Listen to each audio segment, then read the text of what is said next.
ఒక లాయర్ తన క్లయింట్ యొక్క ల్యాండ్ సమస్యను పరిష్కరించి ఆ ల్యాండ్ ని కబ్జా చేయాలనే దురుద్దేశంతో దొంగ సూట్లు వేసి వేధిస్తున్నాడని బాధితురాలు ఎస్ నిర్మల ఆందోళన వ్యక్తం చేసింది.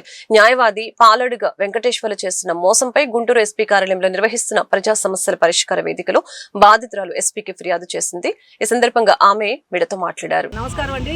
మా సిస్టర్ ఎస్ నిర్మల, ఆవిడకి 50 సంవత్సరాలు అయిపోయింది, మెడ్రాస్ వెళ్ళిపోయింది. ఆవిడ ప్రాపర్టీ గుంటూరులో శ్రీనగర్ 4వ లైన్లో ఉంది. అది కొంచెం డిస్ప్యూట్లో ఉంది. మా సిస్టర్స్కి అందరికీ ఈక్వల్గా రావాలని, కానీ మా అమ్మగారు ఆవిడకి సేల్ డీడ్ చేసినందువల్ల ఈక్వల్గా రాకుండా ఆవిడకే డిగ్రీ వచ్చింది. డిగ్రీ వచ్చిన తర్వాత ఆ కేసు టేకప్ చేసిన లాయర్ గారు పాలడుగు వెంకటేశ్వర్లు గారు, ఆయన 14 సంవత్సరాలు లాగారు, 1 సంవత్సరం. సరే పర్వాలేదు. లాగిన తర్వాత ప్రతిసారి ఏ లాయరు ఫీజు లేకుండా ఏ ఐఏలు కానీ ఏ ఇది కానీ చేయడు. That is against ethics of the lawyers. They have to take the first వాళ్ళు పేమెంట్ తీసుకొనే కేసు ఫాలో చేస్తారు. అయిపోయిన తర్వాత ఆయన ఏం చేశాడంటే ఇల్లీగల్గా 25 లక్షలకి ఆవిడ అగ్రిమెంట్ చేసినట్టు 1 కోటికి ఆ స్థలాన్ని కొట్టేయడానికి 1 కోటికి అమ్మమని మాకు నోటీస్ పంపించారు.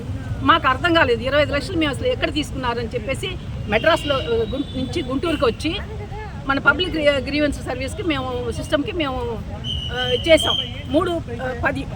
ఆ తర్వాత అక్కడ ఏమైందంటే పోలీస్ స్టేషన్కి పంపించారు. పోలీస్ స్టేషన్లో ఎంక్వైరీ చేశారు. మేము చెప్పాం వాళ్ళ మీద ఎఫ్ఐఆర్ అయ్యాలండి.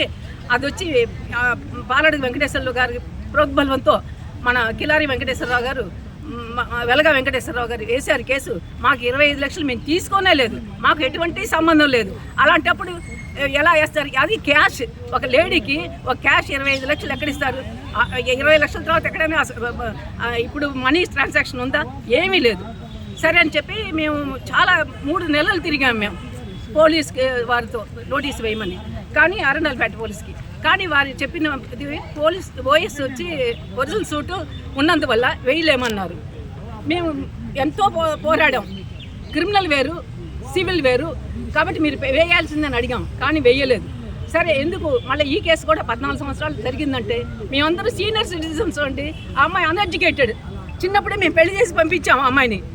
ఆ అమ్మాయి ఎంతో కష్టపడి నిలబెట్టుకోవాలనుకున్నది. ఆ పిల్లలందరూ మెడ్రాస్లోనే సెటిల్డ్. ఎవరికి తెలుగు కూడా రాదు. అలాంటి పరిస్థితుల్లో ఏమి చేయలేక మేము అంటే వాళ్ళే సజెస్ట్ చేశారు 10 లక్షలు ఇస్తే మేము కేసు విత్డ్రా చేసుకుంటామన్నారు. సరే 10 లక్షలు మేము అందరి ముందు ఇచ్చాం. అప్పు చేసి ఇంకో సిస్టర్ దగ్గర అప్పు చేసి ఇచ్చింది.